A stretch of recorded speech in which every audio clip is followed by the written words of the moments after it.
नमस्कार दोस्तों, स्वागत है आप सभी लोगों का इंडियन फ्लाइंग के आज के इस नई अपडेट में। आज के इस वीडियो में आप सभी लोगों के साथ शेयर करने वाले हैं कि एयरलाइंस और ट्रैवल से कौन कौन सी बड़ी अपडेट निकलकर सामने आ रही है। पहली बड़ी खबर की जानकारी यहां पर यूक्रेन को लेकर जान लेते हैं।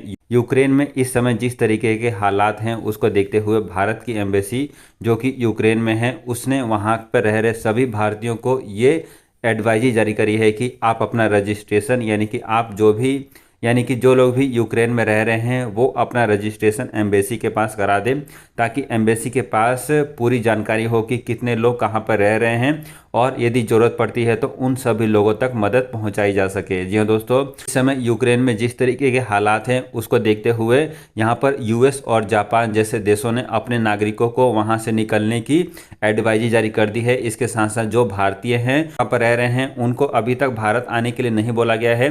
अभी केवल इतना ही बोला गया है कि जो भारतीय इस समय यूक्रेन में रह रहे हैं वो सभी के सभी भारतीय अपना रजिस्ट्रेशन एम्बेसी के पास करा के रखें।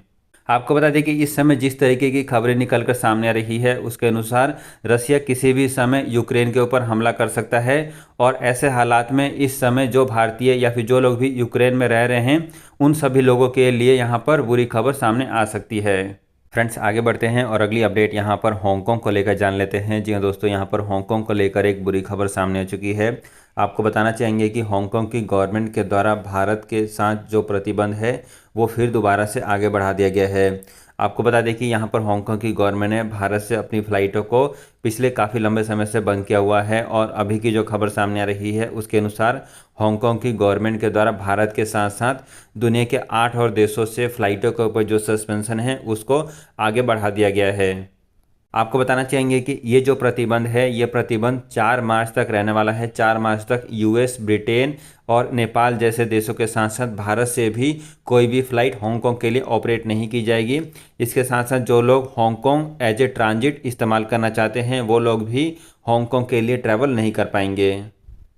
फ्रेंड्स, आगे बढ़ते हैं और अगली खबर यहाँ पर दुबई एयरपोर्ट से सामने आ रही है। दुबई एयरपोर्ट ने यहाँ पर एक नई जानकारी शेयर करी है जिसके अनुसार अब छोटे बच्चों के लिए भी जो लोग सोलो ट्रैवल हैं और जिनकी उम्र 5 साल से लेकर 15 साल के बीच में है, अब इन जैसे एज कैटेगरी वाले बच्चों के लिए भी दुबई इंटरनेशनल एयरपोर्ट पर अलग से लॉन्च की व्यवस्था की गई है। जी हाँ दोस्तों, जो बच्चे अब 5 साल से लेकर 15 साल की उम्र के बीच में हैं और यदि वो एमिरात एयरलाइंस या फिर दुबई एयरपोर्ट से ट्रैवल करते हैं तो अब वो सभी लोग इस लॉन्च की फैसिलिटी का इस्तेमाल कर सकते हैं। बताया जा रहा है कि इस लॉन्च में वीडियो गेम, स्नैक्स और भी दूसरी तरीके की चीज़ें बच्चों के लिए मौजूद होंगी। आपको बताना चाहेंगे कि ये जो लॉन्च की सर्विस है ये दुबई इंटरनेशनल एयरपोर्ट के टर्मिनल 3 पर शुरू किया गया है। फ्रेंड्स, अगली खबर यहाँ पर नीदरलैंड को लेकर सामने आ रही है। नीदरलैंड की गवर्नमेंट की तरफ से ये जानकारी शेयर की गई है कि वो आगे आने वाले समय में यानी कि 25 फरवरी से अब कोरोना वायरस से जुड़े हुए जितने भी रिस्ट्रिक्शन लागू किए गए थे उन सभी रिस्ट्रिक्शन को पूरी तरीके से ख़त्म कर रही है। जी हाँ दोस्तों, यहाँ पर नीदरलैंड की गवर्नमेंट के द्वारा साफ साफ बता दिया गया है कि अब नीदरलैंड में सोशल डिस्टेंसिंग और बाकी सभी तरह के गाइडलाइन को 25 फरवरी से ख़त्म किया जा रहा है। इसके साथ साथ आपको यही बताना चाहेंगे कि इस समय यूरोप के ज़्यादातर देश ऐसे हैं जो कि अपने देश में अब फिर दोबारा से कोरोना वायरस के सभी रिस्ट्रिक्शन को ख़त्म कर रहे हैं और इसके साथ साथ जो लोग भी फुली वैक्सीनेटेड हैं उन सभी लोगों को बिना कोरोना वायरस टेस्ट के अपने देश में आने की अनुमति देना भी शुरू कर रहे हैं।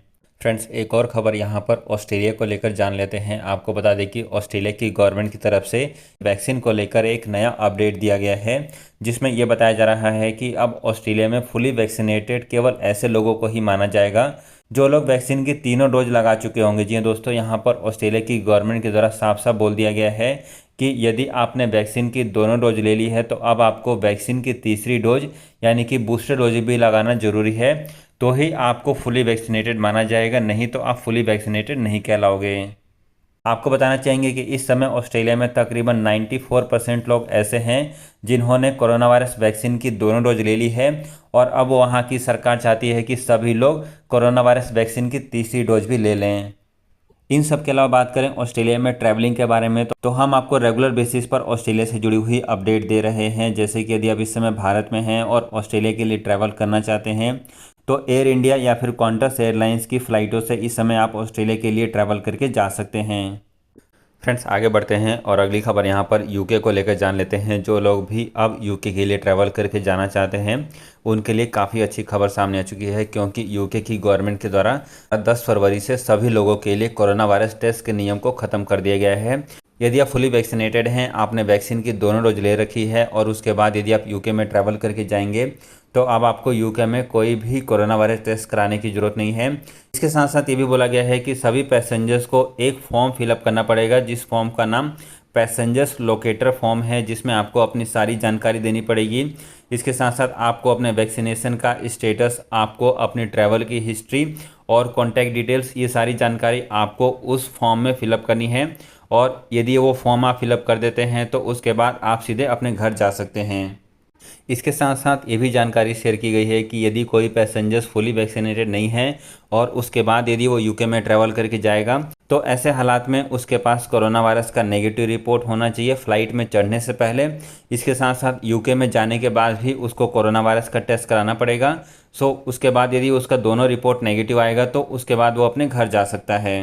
फ्रेंड्स एक और खबर यहाँ पर WHO यानी कि वर्ल्ड हेल्थ ऑर्गेनाइजेशन से सामने आ रही है। WHO ने यहाँ पर फिर दोबारा से दुनिया के सभी देशों को वार्निंग देते हुए ये बोला है कि इस समय अभी भी कोरोना वायरस का ये एंड समय नहीं आया है, यानी कि आगे आने वाले समय में कोरोना वायरस के और भी दूसरे वेरिएंट आ सकते हैं। इसके साथ साथ यहाँ पर यह भी जानकारी शेयर की गई है कि आगे आने वाले समय में कोरोना वायरस के दूसरे वेरिएंट इससे भी ज़्यादा खतरनाक हो सकते हैं। जी हाँ दोस्तों, यहाँ पर दुनिया के बहुत सारे देश अब ये मानकर चल रहे हैं कि ये कोरोना वायरस का एंड समय है और इसके बाद अब कोरोना वायरस रिपीट नहीं होगा। इन सभी चीज़ों को देखते हुए WHO की तरफ से फिर दोबारा से यहाँ पर जानकारी शेयर करके बताई जा रही है कि ये कोरोना वायरस का एंड नहीं है। इसके बाद भी कोरोना वायरस के दूसरे वेरिएंट आ सकते हैं जो कि इससे ज़्यादा खतरनाक हो सकते हैं। फ्रेंड्स आगे बढ़ते हैं और एक और ख़बर यहाँ पर दिल्ली एयरपोर्ट से जान लेते हैं। दिल्ली एयरपोर्ट पर अब 6 नए लिक्विड शॉप खुलने वाले हैं। जी दोस्तों, यहाँ पर जो लोग भी अब इंटरनेशनल फ़्लाइटों से या फिर डोमेस्टिक फ़्लाइटों से ट्रैवल करके आएंगे तो वो सभी लोग अब दिल्ली एयरपोर्ट से ही सस्ती शराब को ख़रीद सकते हैं। जी दोस्तों, यहाँ पर दिल्ली एयरपोर्ट पर 6 लिक्विड शॉप खोलने की बात की जा रही है। अगली खबर यहाँ पर इंडिगो एयरलाइंस से सामने आ रही है। इंडिगो एयरलाइंस अब बहुत ही जल्दी पुणे एयरपोर्ट, इसके साथ साथ तिरुपति एयरपोर्ट के लिए भी अपनी फ़्लाइटों को चालू करने वाली है। बहुत सारे लोग इस समय तिरुपति के लिए ट्रैवल करना चाहते हैं, उन सभी लोगों के लिए अच्छी खबर सामने आ रही है, क्योंकि समर शेड्यूल में अब इंडिगो एयरलाइंस तिरुपति और पुणे एयरपोर्ट के लिए अपनी एडवांस में बुकिंग लेना शुरू करने वाली है। उसके बाद अब सभी लोग पुणे और तिरुपति के लिए भी ट्रैवल कर पाएंगे। फ्रेंड्स एक और खबर यहाँ पर पटना एयरपोर्ट को लेकर सामने आ रही है। एक सर्वे के दौरान ये पता लगा है कि बहुत सारे लोग पटना एयरपोर्ट को एज ए इंटरनेशनल एयरपोर्ट की तरह डेवलप करने की मांग कर रहे हैं और ये बोल रहे हैं कि पटना एयरपोर्ट से भी इंटरनेशनल फ़्लाइटें चालू होनी चाहिए। लेकिन अभी तक यहाँ पर गवर्नमेंट की तरफ से कोई भी अनाउंसमेंट नहीं की गई है।